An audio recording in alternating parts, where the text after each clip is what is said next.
What's up guys? So, welcome dito sa Rolls TV Official. So, sa video ito, sasagutin natin ang tanong na kailan ka ba dapat bumili ng pellets na pagkain ng iyong alagang rabbit.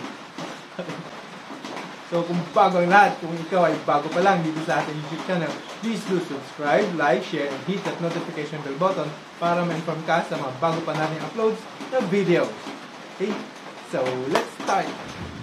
Kailan ka nga ba kailangan bumili ng pellets para pagkain ng iyong alagang rabbit? Okay? So, para hindi mo nasapitin itong sinapit ko ngayong araw na ito dahil sa paghahanap ng pellets para maibigay ko sa aking mga alagang rabbit. Kasi kagabi pa, wala na talaga akong mabilang pellets. So, yun. Ngayon lang tayo nagkaroon ng time. And, eto, ang experience ko. Sana, wag mo nang danasin. Guys, inulan na tayo! Ayan o, baha! Baha na dito, bumili tayo ng pagkain ng rabbit natin. Nakko! Inaabot tayo ng ulan. Tingnan natin kung makakatawid. Ayan, nakko, patay. Mukhang mataas na dun, medyo malalim kasi yung kalsada dun, yun. Patay tayo dyan. Paano kakain yung mga rabbit ko?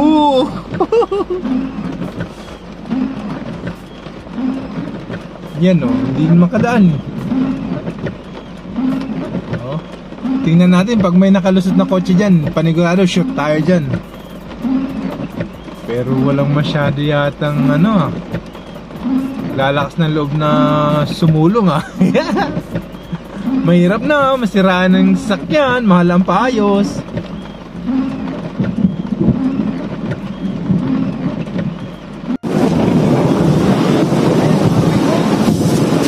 Tingnan natin, makakadaan. Oh. Kaya ba makadaan? Tirik yan! Tirik yan!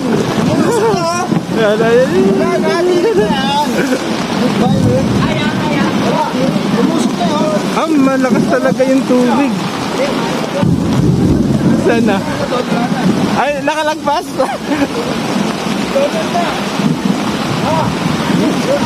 Ay, tayo makadaan. Ayan guys, sobrang lakas ng agos doon. Ayun o, hindi tayo makadaan. Ayun, gagawin natin, magkwentuhan na lang tayo.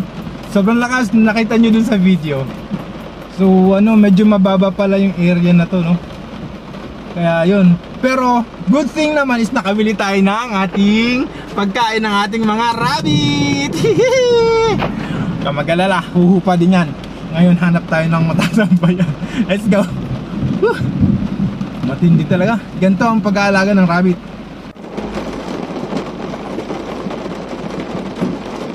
Atras tayo. Huwag natin silungin yan, mahal magpaayos ng kotse.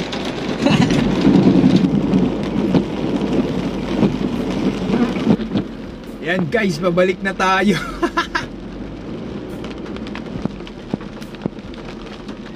Sana pasabol na yung ano, yung daan. Baka gutom na yung mga rabbit ko. Ganyan talaga ang buhay. Chicken natin. Balik na tayo dun sa ano, daanan.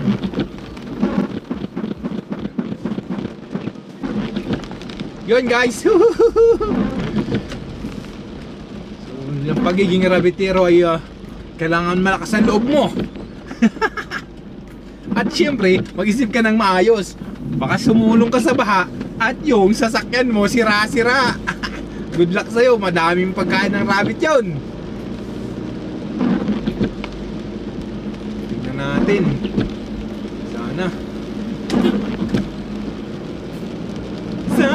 Sana possible na. Uwi na ako. Gusto ko magkape. Malamig. Napakalamig, Kuya Ere.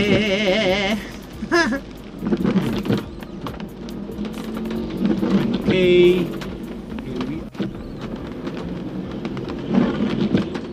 Sana makadaan na tayo.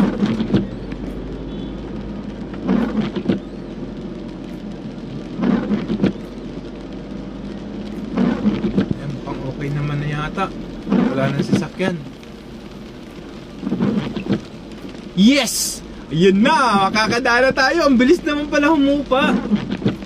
Alright.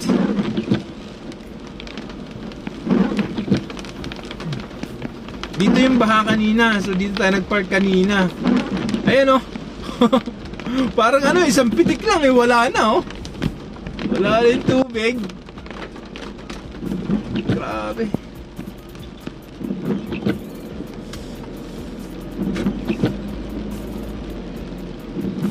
Yun oh, bamba dito. Taas ng tubig. Ayun, may creek kasi doon. May kumapaw talaga siya.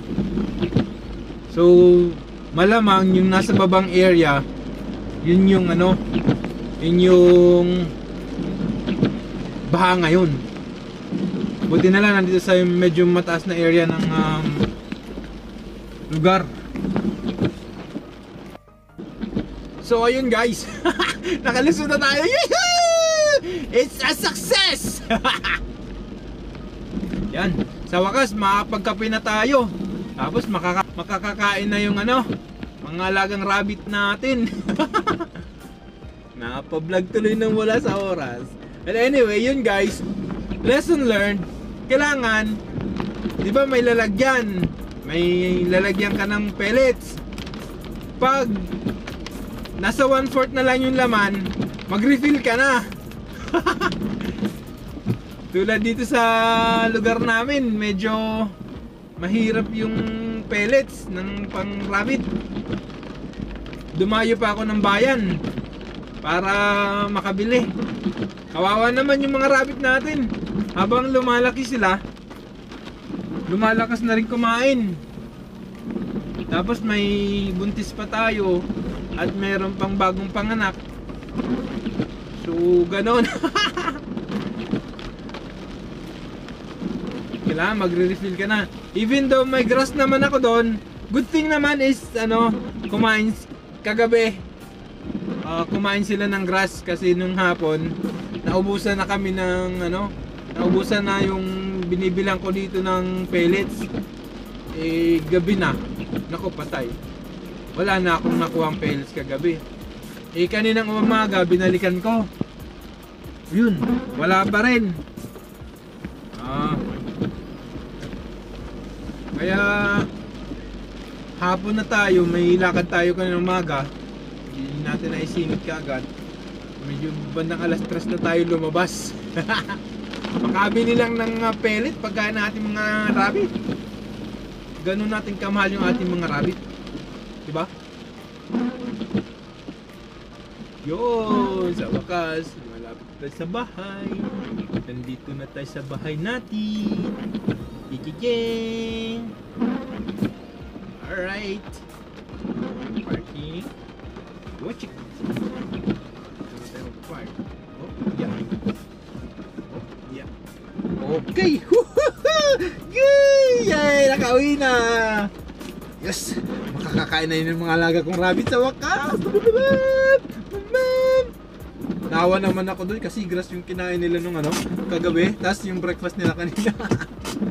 Talagang ano eh. Wala eh. Ganun talaga. So paano guys? Baba na tayo. Surprisein na natin yung ating mga alagang rabbit ng ating pasalubong na pellets. So ayun guys, ang nangyari.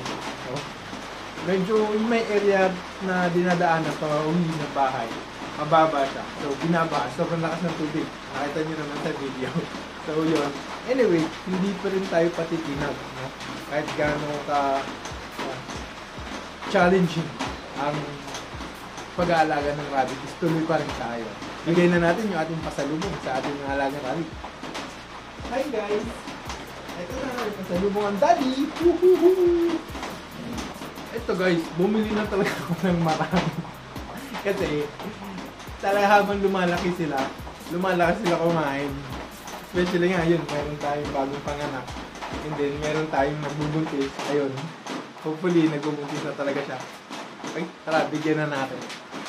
Surely, gutom na itong mga ano. Sabik na to sa ano, sa pellets. May grass naman sila akong binigay. So, isa pa sa kagandahan ng pag-aalaga ng rabbit. kung pet lover ka, is yun, yung pag wala ng pellets, pwede mo silang pakainin ng grass. Yan. Siyempre si British.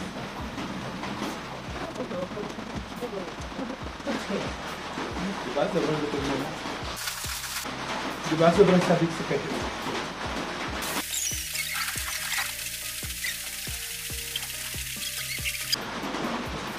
Talagang ganun yan pa yung wala man lang ako narinig na tension sa mga to. Ngayon pa naman, tag-ulan. Yun, malamig. So malakas yung appetite nila. Medyo nabitin yata ng kwate. Ayun, sabi sila. Food trips lang yung mukbang. Pellet mukbang ang tawag dyan. So yun, nabigyan natin silang lahat. Yun lang. So yun, hanggang dito na lang muna ang ating video, no? Sana is huwag mo lang natin yung binanas ko, no? Matuto ka din. Lesson learned, bumili ng pellets. Kapag 1/4 na ang laman ng lalagyan mo, bumili ka na ng pellets. Okay? Thank you and God bless you.